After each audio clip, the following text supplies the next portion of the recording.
आज हम बनाने जा रहे हैं बहुत ही टेस्टी क्रिस्पी खस्ता। तो एकदम क्रिस्पी खस्ता बिस्किट बनाने जा रहे हैं। इसे हम बनाएंगे सूजी और आटे से। इस बिस्किट को आप सफ़र में भी ले जा सकते हो, सुबह शाम की चाय के साथ या फिर नाश्ते के रूप में इसे खा सकते हो।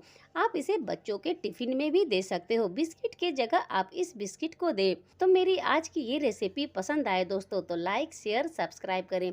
तो चलते हैं इस रेसिपी को बनाने के लिए। तो यहाँ पे सबसे पहले हम सूजी लेंगे। सूजी को हम दूध में भिगो के रखेंगे।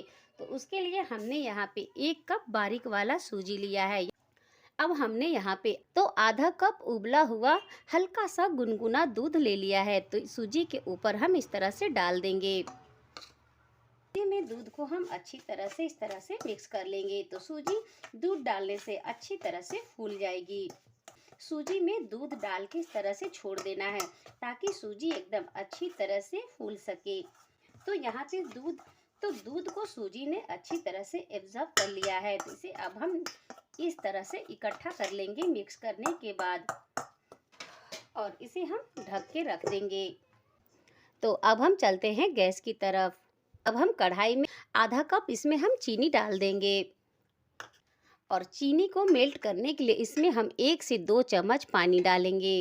तो हमें सिर्फ 1 से 2 चम्मच पानी डालना है। तो बहुत ज़्यादा पानी का यूज नहीं करना है। सिर्फ इसे हमने 2 चम्मच पानी हमने चीनी को मेल्ट करने के लिए डाला है। अब हम चीनी को इस तरह से लगातार चलाते रहेंगे और इसका एक कैरेमल सॉस बनाएंगे। चीनी को इस तरह से कैरेमल करके बनाते हो तो ये बिस्किट खाने में बहुत ही टेस्टी लगता है। इस तरह से एकदम अलग टेस्ट बनता है और खाने में भी ये बिस्किट बहुत ही स्वादिष्ट लगता है। तो चीनी को हमें यहाँ पे अच्छी तरह से मेल्ट कर लेना है। तो दोस्तों यहाँ पे चीनी मेल्ट हो चुका है। अब हम इसका कलर चेंज करेंगे। तो इसका हम कलर चेंज करेंगे। तो यहाँ पे चीनी का कलर चेंज हो गया, तो गोल्डन कलर यहाँ पे हो गया है और ये कैरेमल सॉस बनके तैयार हो गया है। तो यहाँ पे अब फ्लेम को बंद कर देंगे, और कढ़ाई बहुत ज़्यादा गर्म है तो इसे हम इस तरह से चलाएंगे। तो इस तरीके से हमें कैरेमल सॉस तैयार कर लेना है। तो अब हम इस टाइम पे इसमें और आधा कप चीनी ऐड करेंगे, और इसी में हम आधा कप पानी भी ऐड कर लेंगे। तो चीनी को अब हम इसमें मिक्स कर लेंगे। तो अब हम यहाँ पे फ्लेम को ऑन कर लेते हैं। तो अब हम इस चीनी को भी मेल्ट करेंगे। तो अब हम इसमें थोड़ा सा इलायची पाउडर डालेंगे, इसका फ्लेवर बहुत बढ़िया आता है। तो इसमें आप इस बिस्किट में आप इलायची का पाउडर ज़रूर डालें। अब हम इस बिस्किट को खस्ता करने के लिए इसमें हम देसी घी ऐड करेंगे। तो 2 टेबलस्पून जितना इसमें हम देसी घी ऐड करेंगे। तो सारा घी को हम इस तरह से इसमें डाल देंगे। घी और इलायची को इसमें अच्छी तरह से मिक्स कर देंगे। तो यहाँ पे ये सॉस बनके तैयार हो गया है। तो हमें यहाँ पे चीनी को सिर्फ मेल्ट करना था। कैरेमल सॉस बनके यहाँ पे तैयार हो गया है। तो यहाँ पे अब हम सूजी को चेक कर लेते हैं। तो यहाँ पे सूजी भी एकदम अच्छी तरह से फूल गया है। अब हमने जो सॉस बनाया है उसे हम इसमें डाल देंगे,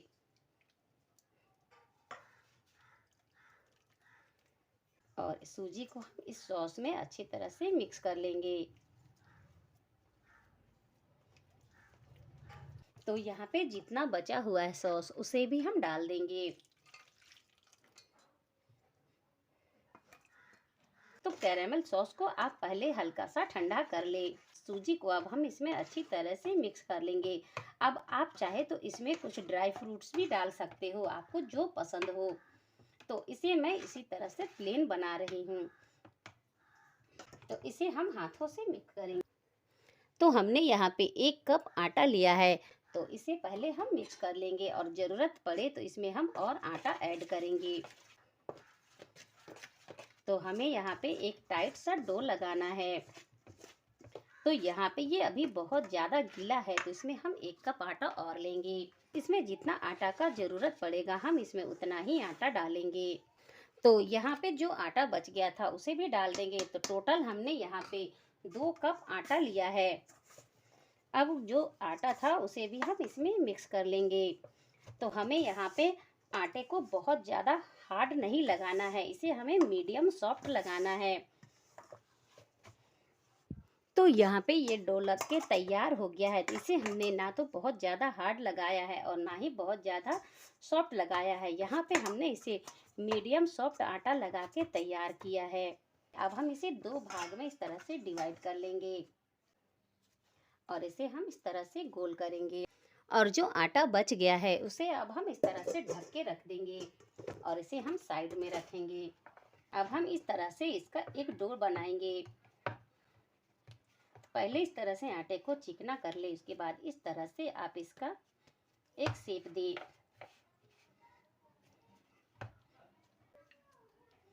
तो बेलन में इस तरह से घी या फिर ऑयल लगा लेंगे ताकि हमें इसे बेलने में आसानी होगा। तो सबसे पहले हम इसे इस तरह से फैलाएंगे।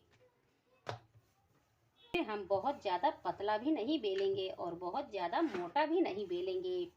तो इसे मैंने इस तरह से बेल लिया है। जिस तरह से बिस्किट की मोटाई होता है उसी तरह तो हमें इसे बेला है। तो इस तरह से हमने इतना मोटा रखना है, ज़्यादा मोटा भी नहीं और बहुत ज़्यादा पतला भी नहीं। अब हम इसके ऊपर तिल चिपका देंगे। आप चाहे तो इसमें चीनी भी चिपका सकते हो। तो हमने यहाँ पे ले लिया है सफ़ेद तिल। अब हम इसके ऊपर डाल देंगे और एक बार हम फिर से इसे इस तरह से बेल देंगे ताकि सारे इसके अंदर चिपक जाए। तो यहाँ पे मैंने इस तरह से तिल लगा के बेल लिया है। तो तिल लगा के इसे अब जरूर बेलें। अब हमने यहाँ पे इस तरह से चाकू लिया है और इसे हम साइड से इस तरह से स्क्वायर शेप दे देंगे और इसे हटा देंगे। बाद में हम इसका भी यूज कर लेंगे।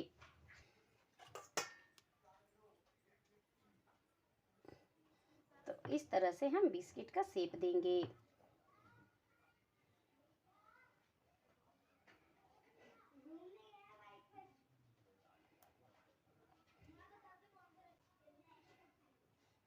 तो इसे हम इस तरह से स्क्वायर शेप दे रहे हैं। आप चाहे तो इसे गोल भी बना सकते हो। और अब हम इसे एक एक करके एक प्लेट में निकाल लेंगे। तो इस तरह से हम सारे बिस्किट को एक एक करके निकाल लेंगे। तो दोस्तों यहाँ पे हमने सारे बिस्किट को बना के तैयार कर लिया है। तो अब हम चलते हैं गैस की तरफ इसे फ्राई करने के लिए। तो यहाँ पे गैस पे मैंने ऑयल को गर्म होने के लिए छोड़ दिया था। तो इसे हमने लो मीडियम आंच पे गर्म किया है। अब हम एक एक करके सारे बिस्किट को डाल देंगे। तो यहाँ पे ऑयल को बहुत ज़्यादा गर्म ना करें, इसे आप लो मीडियम आंच पे इसे गर्म करें। दोस्तों इसे आप 1 से 2 महीना स्टोर करके भी रख सकते हो। अगर आप कहीं सफ़र में जा रहे हो तो इसे आप पहले से बना के स्टोर करके रख लोगे। तो इस तरह से बना के रख लेने से आपको एकदम आसानी हो जाता है और कहीं भी इसे ले जा सकते हो सफ़र में। तो अभी हम इसे बिल्कुल भी टच नहीं करेंगे। जब ये नीचे से हल्का गोल्डन कलर का हो जाएगा उसके बाद ही इसे हम पलटेंगे। तो दोस्तों ये नीचे से हल्का गोल्डन कलर का हो चुका है। तो अब हम इसे दूसरे साइड से पलटेंगे। तो इसे अब हम दूसरे साइड से एकदम क्रिस्पी खस्ता होने तक फ्राई करेंगे। तो दोस्तों यहाँ पे ये नीचे के साइड से भी फ्राई हो चुका है। तो अब हम इसे एक बड़े से झारे में निकाल लेंगे। तो मैंने लकड़ी का झारा लिया था, उससे निकालने में बहुत ही दिक्कत हो रहा था, तो मैंने यहाँ पे स्टील का झारा यूज किया है। तो अब हम सारे बिस्किट को एक एक करके निकाल लेंगे इस बड़े से झारे में, ताकि इसमें डालने से इसका जितना भी एक्स्ट्रा ऑयल होगा सारा इस कढ़ाई में ही गिर जाएगा। हम एक प्लेट में ट्रांसफ़र कर लेंगे। तो ये जैसे जैसे ठंडा होगा ये टाइट होने लगेगा।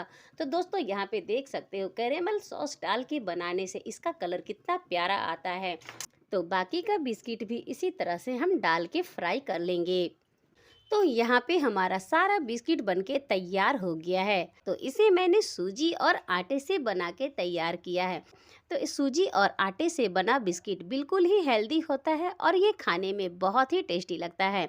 तो इसे आप एयर टाइट डब्बे में भर के रख सकते हो, लेकिन इसे आप पहले ठंडा कर ले, गरम गरम ही ना डालें, नहीं तो फिर ये सोगी हो जाएगा। तो इसे बिल्कुल अच्छी तरह से ठंडा करके एयर टाइट डब्बे में डालें और इसे आप 1 से 2 महीना स्टोर करके भी रख सकते हो।